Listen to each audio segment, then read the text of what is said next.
متکلم اسلام مولانا الیاس گمن زندہ باد زندہ باد علماء دیوبند زندہ باد زندہ باد اہل سنت والجماعہ زندہ باد زندہ باد. الحمد للہ وحدہ لا شریک لہ والصلاة والسلام علی من لا نبی بعدہ وعلی آلہ واصحابہ الذین اوفوا عہدہ اما بعد فاعوذ باللہ من الشیطان الرجیم بسم اللہ الرحمن الرحیم قل جاء الحق وزهق الباطل ان الباطل کان زہوقا اللہم صلی علی محمد وعلی آل محمد کما صلیت علی ابراہیم وعلی آل ابراہیم انک حمید مجید اللہم بارک علی محمد وعلی آل محمد کما بارکت علی ابراہیم وعلی آل ابراہیم انک حمید مجید. اللہ رب العزت کا احسان ہے، اللہ تعالیٰ نے ہمیں آخری پیغمبر حضرت محمد مصطفیٰ صلی اللہ علیہ وسلم کا امتی ہونے کا شرف بخشا. ہمارے پیغمبر نبی اول بھی ہیں اور نبی آخر بھی ہیں. ہمارے پیغمبر نبی الانبیاء ہیں، امام الانبیاء ہیں، سید الانبیاء ہیں اور خاتم الانبیاء ہیں. ہمارے پیغمبر صلی اللہ علیہ وسلم کی بعثت پورے عالم کی ہے، لیکن آپ کی بعثت دو قسم کی ہے. ایک آپ کی بعثت بلا واسطہ ہے اور آپ کی ایک بعثت بالواسطہ ہے. قرآن کریم میں اللہ تعالیٰ نے ان دونوں کا ذکر فرمایا ہے. والذی بعث فی الامیین، یہاں بتایا کہ ہمارے پیغمبر بلا واسطہ رسول کن کے ہیں، وآخرین، اور بالواسطہ رسول کس کے ہیں. رسول اکرم صلی اللہ علیہ وسلم جب دنیا میں تشریف لائے اس وقت تین اصطلاحات چلتی تھی. نمبر ایک امیین، نمبر دو اہل کتاب، نمبر تین عجم. امیین کہا جاتا جزیرہ عرب میں رہنے والے افراد کو. اس کا معنی یہ نہیں جو پڑھے لکھے نہ ہوں. امیین ایک اصطلاح ہے. وقت بہت کم ہے، میرے پاس 30 منٹ ہیں، میں تفصیلات میں نہیں جا رہا. اور اہل کتاب کا معنی یہود و نصارہ.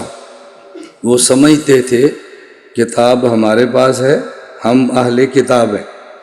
اور امیین اہل عرب یہ سمجھتے تھے بولنے کا ملکہ ہمارے پاس ہے، باقی فارس سب عجم ہیں، گنگے ہیں. اور عجم سمجھتے تہذیب اور تمدن ہمارے پاس ہے، یہ ماں کے پاس بیٹھنے والے امیین ہیں. یہ اصطلاحات چلتی تھی. اللہ رب العزت نے فرمایا کہ ہم نے امیین میں آپ کو بلا واسطہ رسول بنا کر بھیجا ہے. رسول اکرم صلی اللہ علیہ وسلم پورے اپنے 23 سالہ دور نبوت میں آپ جزیرہ عرب میں رہے ہیں. بطور پیغمبر داعی بن کر آپ کے باقی ممالک کے اسفار نہیں. بات توجہ سمجھیں، وقت بہت کم ہے، میں بڑی مختصر بات کر رہا ہوں. اس کو بنیاد بنائیں گے تو اگلے عقائد پر کام کرنا بہت آسان ہوگا. بنیاد نہیں سمجھیں گے تو عقائد پہ کام کرنا بہت مشکل ہوگا. رسول اکرم صلی اللہ علیہ وسلم جب دنیا سے جانے لگے ہیں تو قرآن کی آیت نازل ہوئی ہے، اذا جاء نصر اللہ والفتح ورأیت الناس يدخلون فی دین اللہ افواجا. یہ فوج در فوج اسلام میں داخل ہونے والے امیین تھے. یہ روم کے اہل کتاب اور ایران کے عجم نہیں تھے. اللہ فرماتے ہیں والذی ارسل رسولہ بالہدی ودین الحق لیظہرہ علی الدین کلہ. ہم نے پیغمبر کو بھیجا جس نے دین حق کو تمام ادیان باطلہ پر غالب کرنا ہے. تو آپ نے جس دین کو جن ادیان باطلہ پر غالب فرمایا وہ ادیان وہ تھے جو جزیرہ عرب میں تھے. اللہ رب العزت نے اپنے پیغمبر کے بارے میں جو باتیں ارشاد فرمائی، ہمارا عقیدہ ہے کہ آپ دنیا سے کامیاب گئے ہیں. رسول اکرم صلی اللہ علیہ وسلم نے اس امت پہ حج فرض ہونے کے بعد حج کے لیے صحابہ کرام کو بھیجا اور امیر الحج ابو بکر صدیق کو بنایا۔ حضرت ابو بکر صدیق رضی اللہ تعالیٰ عنہ کا حج مکمل ہوا۔ آئندہ سال جب آپ حج کے لیے تشریف لے گئے تو اس سے پہلے آپ نے جزیرہ عرب میں اعلانات کروائے، صحابہ کو اطلاعات دی، میں خود حج کے لیے آ رہا ہوں۔ رسول اکرم صلی اللہ علیہ وسلم کے 1,24,000 کم و بیش صحابہ کرام یہ سارے حج میں آپ کے ساتھ تھے۔ آپ نے ان کو خطاب کر کے ارشاد فرمایا، بلغت ادیت، میں نے دین پہنچا دیا ہے۔ کن کو؟ امیین کو، میں نے تمہیں پہنچا دیا ہے۔ ان سب نے کہا کہ آپ نے دین پہنچانے کا حق ادا فرمایا۔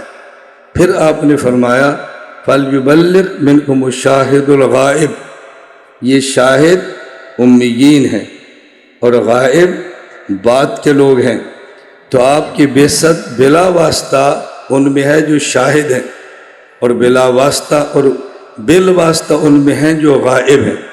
رسول اکرم صلی اللہ علیہ وسلم کے دنیا سے تشریف لے جانے کے بعد 1.25 لاکھ صحابہ کرام نے حرمین کو چھوڑ دیا ہے، مکہ مدینہ کو چھوڑ دیا ہے، اپنے گھروں کو چھوڑ دیا ہے۔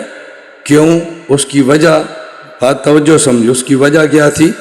صحابہ کرام میں سے چند سو مکہ مکرمہ میں ہیں، چند ہزار مدینہ منورہ میں ہیں، باقی دنیا میں گئے ہیں۔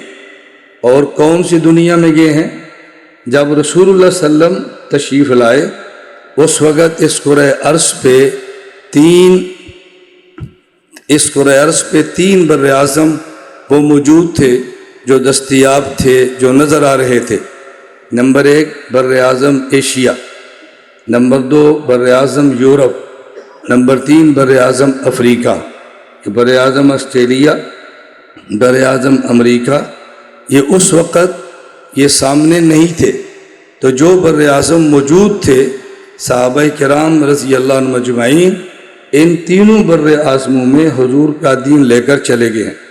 بر اعظم افریقہ پہنچے ہیں، بر اعظم یورپ پہنچے ہیں، بر اعظم ایشیا پہنچے ہیں، اور جہاں تک وہ جا سکے وہاں ساحل سمندر پہ اپنے گھوڑوں کے پاؤں سمندر کے پانی میں ڈال کر کہا، اے اللہ اس سے آگے دنیا ہے، ہمارے علم میں نہیں ہے، اس سے آگے ہوتا ہم آگے بھی پہنچتے۔ رسول اکرم صلی اللہ علیہ وسلم کی جو بعثت ہے بلا واسطہ، یہ امیین میں توجہ رکھے، اور آپ کی بعثت بالواسطہ یہ پوری کائنات کے تمام انسانوں کے لیے ہے۔ اللہ نے آپ سے پہلے جو انبیاء بھیجے ان کی تعداد 1.25 لاکھ کم و بیش ہے، 1.25 لاکھ کم و بیش، اور آپ کو اللہ نے جو صحابہ کرام دیے ان کی تعداد 1.25 لاکھ کم و بیش ہے۔ تو جس قدر تعداد انبیاء کی ہے اس قدر تعداد ہمارے پیغمبر کے صحابہ کی ہے۔ کیوں؟ اس لیے کہ ہدایت کے لیے جو دنیا میں آئے اس کو رسول کہتے ہیں، اور ایک رسول وہ ہے جس کو رسول خدا کہتے ہیں، اور ایک رسول وہ ہے جس کو رسول مصطفیٰ کہتے ہیں۔ آدم سے لے کر حضرت رسول اکرم تک یہ رسول خدا ہیں، اور پیغمبر کے 1.25 لاکھ صحابہ یہ رسول مصطفیٰ ہیں۔ اللہ نے صحابہ کی تعداد انبیاء کے برابر رکھ کے اپنے محمد کو اعزاز بخشا ہے، اے محمد یہ تیرا اعزاز ہے کہ جتنے نمائندے میرے ہیں اتنے نمائندے تیرے ہیں، جتنے نمائندے میرے ہیں اتنے نمائندے تیرے ہیں، یہ اعزاز بخشا ہے۔ اور صحابہ کرام رضی اللہ عنہم اجمعین نے پیغمبر کے دین کو لیا اور دنیا میں چلے گئے۔ اب ہماری بنیاد پورے دین کی نمبر 1 پیغمبر کی ذات پر ہے، نمبر 2 پیغمبر کے اصحاب پر ہے۔ کیوں؟ نبی نمائندہ خدا ہے اور صحابی توجہ رکھیں، نبی نمائندہ خدا ہے اور صحابی نمائندہ مصطفیٰ ہے۔ اگر پیغمبر امیین میں کام نہ کرتے اور افراد تیار نہ فرماتے، جزیرہ عرب میں دین کو غالب نہ فرماتے، تو پیغمبر کی ذات پر اعتراض تھا کہ حضور دنیا سے گئے اور ناکام گئے الیاذ باللہ. توجہ رکھیں، حضور دنیا سے گئے اور ناکام گئے الیاذ باللہ. ایک شخص وہ ہے، میں کسی کے نام نہیں لیتا، آپ سمجھتے جائیں، خود سمجھتے جائیں، مطالعہ فرماتے جائیں. ایک شخص وہ ہے کہ جس نے یہ دعویٰ کیا ہے کہ محمد دنیا سے ناکام گئے ہیں الیاذ باللہ. توجہ، ایک شخص وہ ہے جو کہتا ہے محمد ناکام گئے ہیں، اور ایک وہ ہے جو کہتا ہے محمد کے صحابہ ناکام گئے ہیں. ہم کہتے ہیں نہیں، اللہ کے پیغمبر کے ذمے جزیرۃ العرب میں دین کو ادیان باطلہ پر غالب کرنا تھا.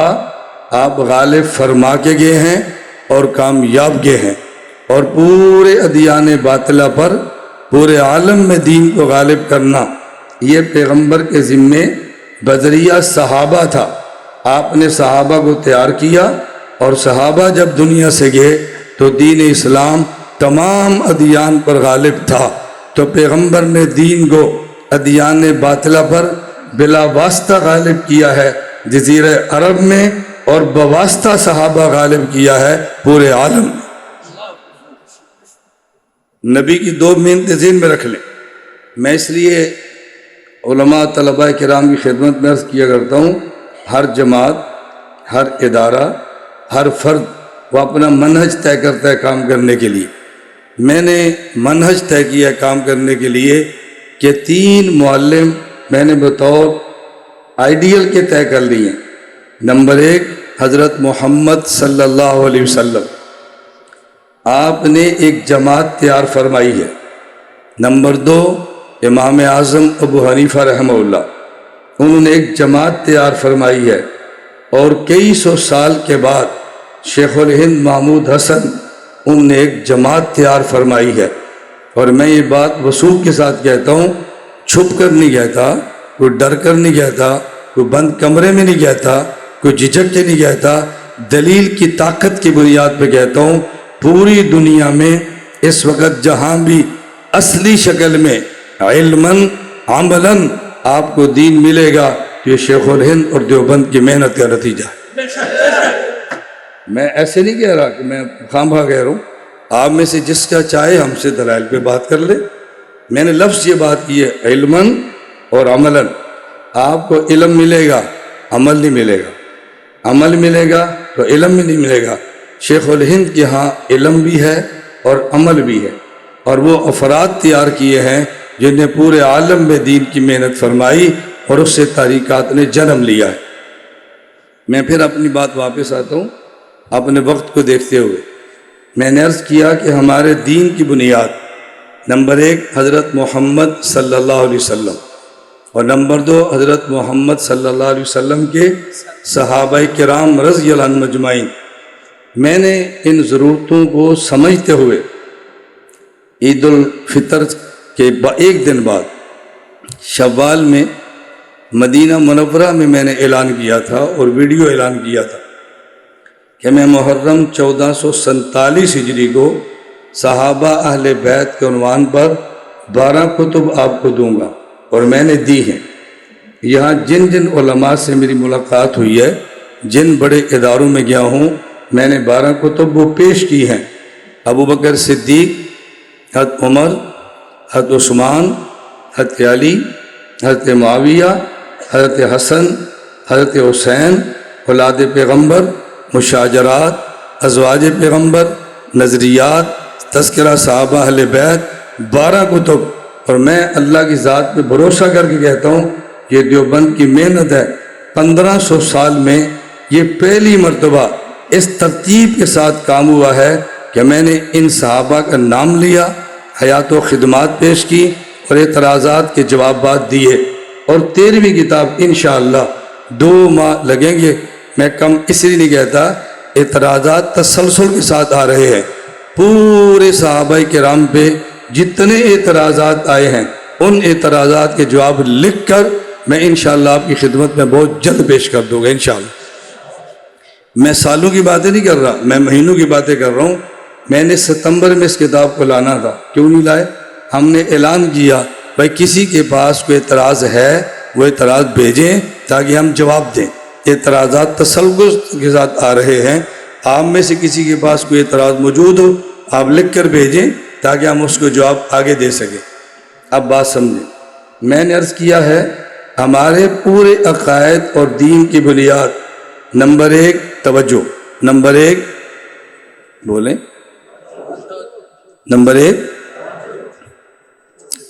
1 حضرت محمد، نمبر 2 توجہ رکھیں، نمبر 1 محمد رسول، نمبر 2 صحابہ رضی اللہ۔ یہ میں نے 2 بنیادیں کیوں بنائی ہیں؟ میں بار بار کہہ رہا ہوں اس دفعہ جو بنگلہ دیش کا میرا سفر ہے یہ آپ کی خواہش پر نہیں ہے، یہ میری خواہش پر ہے۔ مجھے کسی نے دعوت نہیں دی، میں آج خود آیا ہوں اور میں جاتا ہوں۔ میں اب بھی آیا تو میں نے میزبان سے کہا تھا مجھے عوامی جلسوں میں مت لے کر جاؤ، مجھے ایک جامعہ میں تخصص کے طلباء میں 3 دن بیٹھ کے پڑھانے دو، مجھے ایک جامعہ میں 3 دن بیٹھنے دو، مجھے کھلا طلباء سے بیٹھ کے بات کرنے دو تاکہ میں سارے اشکالات کو جوتے کی نوک پہ اڑاؤں اور یہ اڑتے ہوئے دیکھیں، ان کو احساس ہو کہ ہمارے اکابر نے ہمیں کیا دیا ہے۔ میں تمہیں جذبات کی نظر نہیں کرنا چاہتا، میری بات اچھی طرح سمجھ لیں، ہمارے اکابر علماء دیوبند کا منہج ہے آپ کام کریں۔ نمبر 1 اخلاص، نمبر 2 اعتدال، نمبر 3 دلائل، نمبر 4 مسلسل۔ کتنی باتیں؟ نمبر 1 اخلاص، نمبر 2 اعتدال، نمبر 3 دلائل، نمبر 4 مسلسل۔ اخلاص نہیں ہوگا تو ممکن ہے کام ہو جائے لیکن ہم جہنم کا ایندھن بنیں گے، کیا فائدہ ہمیں اس کام کا؟ اخلاص نہیں ہوگا تو ہمیں کیا فائدہ؟ نمبر 2 اعتدال، تشدد کے ساتھ چلنے والی طریقات یہ زیادہ دیر نہیں چلا کرتی، تشدد کے ساتھ اعتدال پہ چلنے والی طریقات وہ صدیوں سال چلتی ہیں۔ تشدد اور تسدد میں فرق ہے، میں پھر کہہ رہا ہوں وقت کم ہے، میں باتیں سمیٹتا جا رہا ہوں۔ اخلاص ہو، اعتدال ہو اور دلائل ہو، جذبات ہونے چاہیے لیکن جذبات کے نیچے دلیل ہونی چاہیے، دلیل کے بغیر جذبات ہوں ان کی زیادہ عمر نہیں ہوتی، اور دلیل کے ساتھ جذبات ہوں ان کا مقابلہ کرنا مشکل ہوتا ہے۔ نمبر 4 پھر کانا ہم تسلسل کے ساتھ کریں، برساتی مینڈک کی طرح بارش برسی، مینڈک آیا آواز لگائی پھر چھپ گیا، نہیں، برساتی مینڈک کی طرح ہم کام نہ کریں، ہم کام کریں تسلسل کے ساتھ۔ کیسے کام کریں؟ بولیے کیسے کریں؟ میں تسلسل کا ایک معنی بیان کر دیتا ہوں، آپ اہل علم ہیں، آپ مجھ سے زیادہ جانتے ہیں، میں تسلسل کا ایک معنی بیان کر دیتا ہوں۔ پوری دنیا کے سارے لوگ موحد بن جائیں ہم تب بھی توحید کا کام کریں گے، دنیا میں ایک موحد نہ ہو ہم تب بھی توحید کا کام کریں گے، دنیا میں سارے لوگ ہمارے پیغمبر کا کلمہ پڑھ لیں ہم تب بھی رسالت پر کام کریں گے، دنیا میں ایک بھی ہمارے نبی کو کوئی نہ مانے ہم تب بھی کام کریں گے، پوری دنیا میں کوئی ایک شخص بھی صحابہ اہل بیت کو نہ مانے ہم تب بھی کام کریں گے، اور ساری دنیا مان لے ہم تب بھی کام کریں گے۔ یہ ہے تسلسل کا ایک معنی۔ جب مسلسل محنت نہیں ہوتی تو پھر میں معذرت کے ساتھ عرض کرتا ہوں، میں آپ کا مہمان ہوں، مہمان کا حق ہوتا ہے وہ کوئی بات ایسی کہہ لیتا ہے جو بظاہر اچھی نہیں ہوتی، میں ایسی نہیں کہتا لیکن پھر بھی آپ سے معافی مانگتا ہوں، میں آپ کا مہمان ہوں۔ میں معذرت کے ساتھ عرض کرتا ہوں تسلسل کے ساتھ دلائل نہ پڑھنے کا نتیجہ ہے کہ ہمارے طلباء میں فکری انتشار پیدا ہو رہا ہے، ہمارے طلباء فکری اعتبار سے اغیار سے متاثر ہو رہے ہیں۔ اغیار سے متاثر ہونے کی وجہ ہمارا اپنا موقف دلائل کے ساتھ بیان نہ کرنا ہے، ہمیں دلائل کے ساتھ چلنا چاہیے۔ میں آخری بات اپنی بات سمیٹتے ہوئے کہتا ہوں، ہمارے پورے دین کی بنیاد نمبر 1 بولیے محمد رسول اللہ صلی اللہ علیہ وسلم، نمبر 2 صحابہ۔ ہمارا اپنے پیغمبر کے بارے میں چار بنیادی عقیدے ہیں۔ نمبر 1 نبی انسان ہے، نمبر 2 مبعوث من اللہ ہے، نمبر 3 معصوم عن الخطا ہے، اور نمبر 4 مفروض الاتباع ہے۔ کتنی باتیں؟ نمبر 1 دیکھو میں آپ کو یاد کرا رہا ہوں، سبق کی طرح چل رہا ہوں۔ نمبر 1 انسان، نمبر 2 مبعوث من اللہ، نمبر 3 معصوم عن الخطا، نمبر 4 مفروض الاتباع۔ یہ 4 باتیں ذہن میں رکھیں، یہ متن صحیح، کسی جامعہ میں جائیں گے اس پہ شرح کر دیں گے۔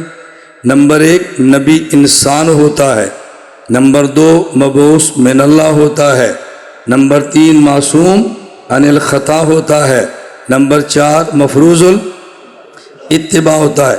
صحابہ کے بارے میں جو ہم نے بنیادی نظریات، میں ہر ہفتے کو، ہر ہفتہ بنگلہ دیش کا وقت 4 بجے ہر ہفتے کو 1 گھنٹہ بات کرتا ہوں، آن لائن کرتا ہوں، عقائد کی تفہیم پہ کرتا ہوں، ہر ہفتہ، اور رات 1.5 گھنٹہ عقائد پڑھاتا ہوں، لیکن درمیان میں صرف تنقید کرتا ہوں۔ یہ عقیدہ سمجھیں، دلائل بعد میں، عقیدہ سمجھیں، دلائل بعد میں، عقیدہ یاد کریں، دلائل بعد میں، پہلے یاد کریں۔ اور صحابہ کرام کے بارے میں ہمارے جو عقائد ضروری ہیں اس کو نوٹ فرما لیں۔ 10 عقائد، کتنے؟ بولیے 10 عقائد۔ نمبر 1 یاد رکھ لیں، ہر صحابی مومن، ہر صحابی مومن، ہر صحابی عادل، ہر صحابی حجت، ہر صحابی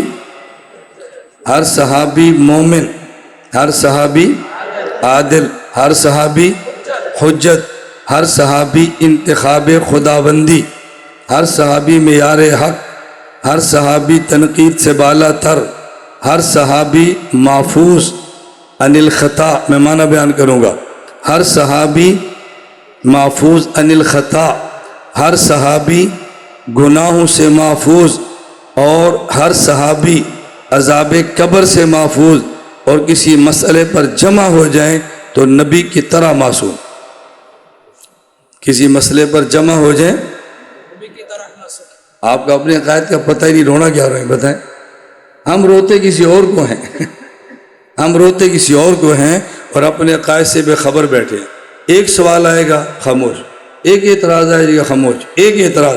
میں تو ایسے موبائل آپ کو کھول کے دے دوں نا، آپ کو کسی ایک لڑکے سے کہہ دوں بھئی ہمارا چھوٹا سا موبائل ہے، چھوٹا سا، میں اس کو کھولتا ہوں، ایک چھوٹی سی کتاب کو کوئی ایک بندہ سٹیج پہ آ کے پڑھنا شروع کر دے، وہ صرف سوالات گن نہیں سکے گا، جواب دینا تو بڑا مشکل ہے، اس کے لیے گننا مشکل ہوگا۔ میں نے یوں اعلان کیا ہے بھئی آپ پوری دنیا میں پڑھیں، کیا لکھا ہو آپ پڑھ لیں، کتنے میسیج ہیں؟ ادھر 999+۔ اس کا مطلب اس کے بعد جواب بند ہوگا۔ موبائل کے واٹس ایپ کی کیپیسٹی اتنی ہے، اس کے اوپر اس کی گنجائش ہی نہیں۔ پتہ ہے کتنے میسج آتے ہوں گے؟ میں گھر سے یہاں تک آیا ہوں، میرے ساتھ ان سے پوچھے، مجھے کچھ پتہ نہیں بنگلہ دیش میں کیا ہے، میں گاڑی میں بیٹھا ہوں، جواب دے رہا ہوں، یہاں آیا ہوں، یہ جیب، یہاں سے بیٹھوں گا، موبائل کھولتا ہوں، جواب دے رہا ہوں، بیٹھا ہوں، جواب۔ بتائیں کتنے لوگ سوال کرتے ہوں گے؟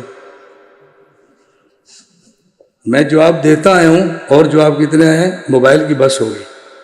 اب بتائیں کتنے سوالات لوگوں کے موجود ہیں۔ میں نے گزشتہ سال بھی کہا، میں یہاں پر آیا، میں نے علماء سے کہا آپ میں سے کسی کو مولانا شہید الاسلام سے اختلاف ہوگا، اتفاق ہوگا، مجھے نہیں پتا، نہ میں ان کو برا کہتا ہوں نہ اچھا کہتا ہوں، نہ مجھے پتہ ہے وہ کیسے تھے، نہ میں تعریف کرتا ہوں نہ مذمت کرتا ہوں۔ میں اتنا کہتا ہوں کہ مجھے ان کے مرنے کا دکھ ہے۔ کیوں دکھ ہے؟ اس کی وجہ، مجھ سے ان نے وعدہ کیا تھا اگر بنگلہ دیش اور پاکستان کے حالات درست ہو گئے اور تجھے ویزا مل سکا، میرا وعدہ ہے میں کم از کم 10,000 علماء تجھے دوں گا، تو بیٹھ کے عقیدہ سمجھا۔ مجھے دکھ ہو گئے۔ میں نے گزشتہ سفر میں بھی علماء سے کہا، میں نے کہا مجھے جلسوں پہ چھوڑ دیں، آپ ایک بڑا جامعہ طے کر لیں، تخصصات کے طلبہ مجھے دے دیں، 3 دن دے دیں، 10 دن دے دیں، اور آپ عنوان طے کریں، عصمت انبیاء طے کریں، حفاظت صحابہ طے کریں، ختم نبوت طے کریں، جو عنوان آپ کا دل کرتا ہے طے کریں، میرے ذمہ آپ مجھے طلبہ دے دیں، مجھے جلسوں سے نکال دیں، طلبہ دے دیں، میں تو اپنی خدمات پیش کر سکتا ہوں۔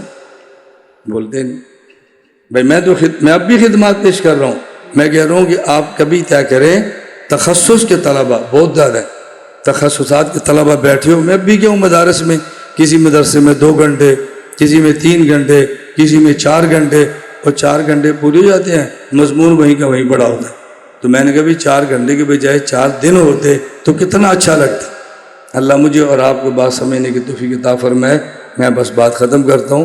تو ہمارے عقائد اور دین کی بنیاد کون ہے؟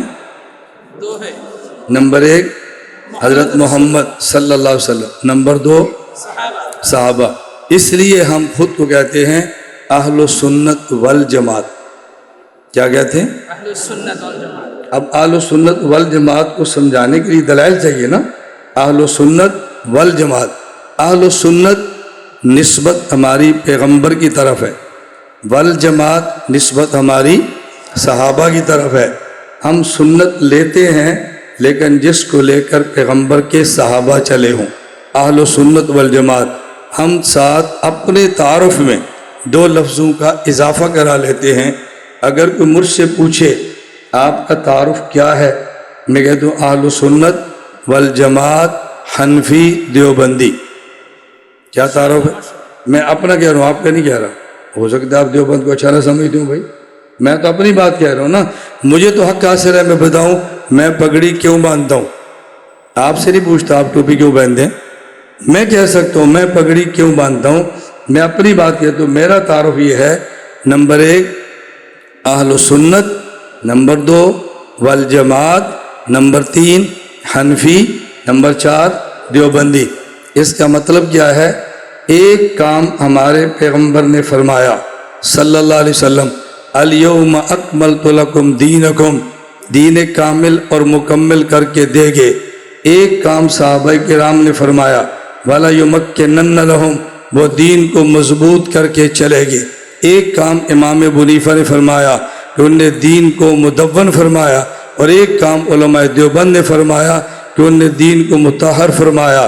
پیغمبر تکمیل دین فرما گئے، صحابہ تمکین دین فرما گئے، امام ابو حنیفہ تدوین دین فرما گئے، اور علماء دیوبند تطہیر دین فرما گئے۔ کتنے لفظ یاد رکھو گے؟ اہل سنت والجماعت حنفی دیوبندی۔ اہل سنت کا معنی تکمیل دین، والجماعت تمکین دین، حنفی تدوین دین، اور دیوبند تطہیر دین۔ تکمیل دین آپ سمجھتے ہیں، تمکین دین سمجھتے ہیں، تدوین دین سمجھتے ہیں۔ تطہیر دین کا معنی کیا ہے؟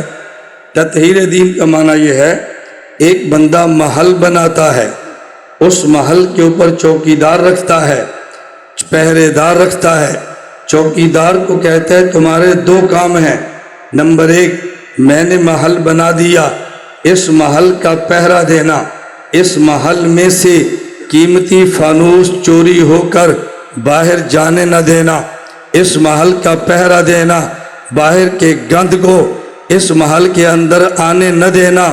چوکیدار کے 2 کام ہیں، قیمتی چیز محل سے باہر جانے نہیں دیتا، اور باہر کا گند محل میں آنے نہیں دیتا۔ علماء دیوبند نے تطہیر دین کی ہے، وہ الہاد کے نام پہ دین کے اندر سے چوری ہونے نہیں دیتے، اور بدعات کے نام کے باہر کا گند اندر آنے نہیں دیتے۔ تطہیر دین سمجھئے؟ تطہیر دین سمجھئے؟ تو ہمارا مقابلہ 2 سے ہے، کبھی ملحد، کبھی مبتدع، کبھی الہاد، کبھی بدعات، کبھی کمی، کبھی اضافہ۔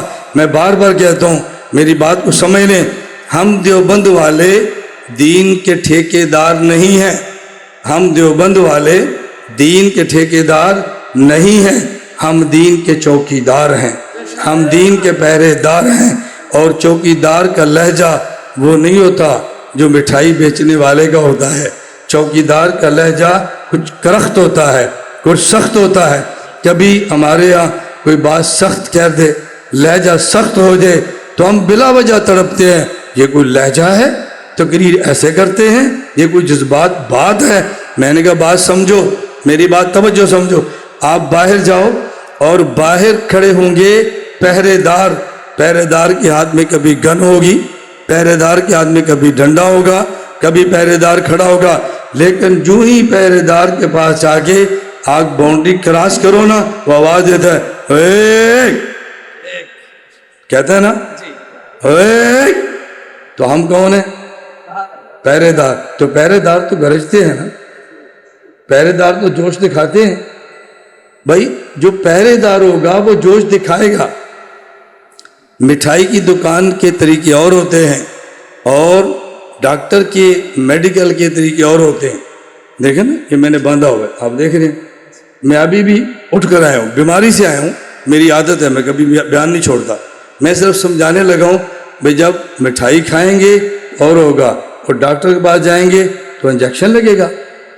تو ہم دیوبند والے پہرے دار ہیں۔ بات پھر لمبی ہوتی ہے، میں پورے بیان کا خلاصہ سنا دیتا ہوں تاکہ آپ اس بیان کو یاد کر کے جائیں۔ ہمارے دین کی بنیاد نمبر 1 محمد مصطفیٰ رسول خدا ہیں، نمبر 2 صحابہ یہ رسول مصطفیٰ ہیں۔ ہم نبی کو معصوم مانتے ہیں اور صحابی کو محفوظ مانتے ہیں۔ توجہ، نبی کو معصوم مانتے ہیں، صحابی کو محفوظ مانتے ہیں۔ معصوم کا معنی یہ ہے اللہ ان سے گناہ ہونے دیتا نہیں، محفوظ کا معنی ان سے گناہ ہو جاتا ہے، اللہ ان کے نامہ اعمال میں رہنے دیتا نہیں۔ محفوظ کا معنی یہ نہیں ہے گناہ ہوتا نہیں ہے، محفوظ کا معنی یہ نہیں ہے گناہ ہوا نہیں ہے، معصوم کا معنی اللہ ان سے گناہ ہونے دیتا نہیں ہے، اور محفوظ کا معنی کہ صحابی سے گناہ ہو جاتا ہے، اللہ ان کے نامہ اعمال میں باقی رہنے دیتا نہیں ہے۔ جو نبی کو معصوم نہ مانگے اس کا اشکال رسول خدا پر ہے، جو صحابی کو محفوظ نہ مانے اس کا اعتراض رسول مصطفیٰ پر ہے۔ ہم رسول خدا کا دفاع کریں گے، ہمارا ایمان ہے، رسول مصطفیٰ کا دفاع کریں گے، ہمارا ایمان ہے، اور ہم اللہ سے دعا مانگتے ہیں اے اللہ کچھ وہ ہیں جو پیغمبر اور صحابہ پہ تنقید کرنے والے ہیں، اور کچھ وہ ہیں جو پیغمبر اور صحابہ کا دفاع کرنے والے ہیں، تم بھی دعا کر لو، ہم انہیں کہتے ہیں تم بھی دعا کر لو، ہم بھی دعا کرتے ہیں قیامت کے دن اللہ ہمیں وہاں کھڑے جہاں دفاع کرنے والے ہیں، خدا تمہیں وہاں کھڑا کرے جہاں تنقید کرنے والے ہیں۔ وہ بھی آمین کہتے ہیں، ہم بھی آمین کہتے ہیں، کتنی آسان سی بات ہے۔ ہم وہاں کھڑے ہوں جہاں دفاع کرنے والے اور وہ وہاں کھڑے ہوں جہاں پہ تنقید کرنے والے۔ اصول بہت ہے، میں ایک چھوٹا سا اصول دیتا ہوں، اگر آپ کسی بندے کو دیکھو وہ صحابہ پہ تنقید کرتا ہے، توجہ، اگر کسی بندے کو دیکھو وہ صحابہ پہ تنقید کرتا ہے، صحابہ کا دفاع نہ کرو، اس پہ تنقید کرو۔ نہیں سمجھ آئی بات؟ صحابہ کا دفاع نہ کرو بلکہ اس پہ تنقید کرو۔ جب آپ اس پہ تنقید کرو گے پھر آپ اس کا چہرہ دیکھنا، اس کے امیر پہ تنقید کرو پھر چہرہ دیکھنا۔ آپ کو بھی کیوں پریشان ہوتا ہے؟ کیوں پریشان ہوتا ہے؟ اگر صحابہ پہ تنقید ہو سکتی ہے تو تجھ پہ نہیں ہو سکتی؟ برداشت کرنا، برداشت کرو، وہ کبھی برداشت نہیں کرے گا۔ میں یہ بات اس لیے کہتا ہوں، یہ اصول میرا نہیں، یہ اصول قرآن کا ہے۔ وَإِذَا قِيلَ لَهُمْ آمِنُوا كَمَا آمَنَ النَّاسُ قَالُوا أَنُؤْمِنُ كَمَا آمَنَ السُّفَهَاءُ أَلَا إِنَّهُمْ هُمُ السُّفَهَاءُ۔ اللہ نے صحابہ کا دفاع نہیں، تنقید کرنے والوں پہ تنقید کی ہے، تنقید کرنے والوں پہ تنقید کی ہے۔ اللہ مجھے اور آپ سب کو صحابہ کرام اہل بیت کا سچا غلام بنائے اور مرتے دم ہمیں دین کی خدمت کرنے کی توفیق عطا فرمائے۔ میری پھر آپ حضرات سے گزارش ہے کہ مجھے آپ خدمت کا موقع دیں، جلسوں سے ہٹ کر تخصص کے طلبہ میں بیٹھ کر بات کرنے کا موقع دیں، میرا بھی دل خوش ہو، آپ کا بھی دل خوش ہو۔ جلسوں بھی کتنی بات کر لیں گے، 2-4 دن بیٹھیں، تخصص کے طلبہ سے بیٹھیں، ایک عنوان پہ بیٹھیں، دلائل کے ساتھ بیٹھیں، ہم تیاری کریں، اللہ ہم سب سے راضی ہو۔